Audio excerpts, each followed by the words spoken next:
بسم الله الرحمن الرحيم أرأيت الذي يكذب بالدين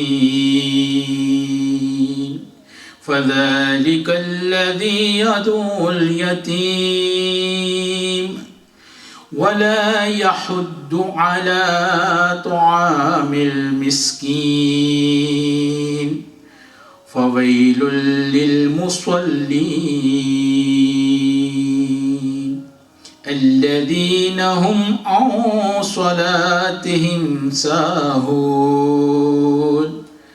الذين هم يراءون ويمنعون الماعون صدق الله العظيم.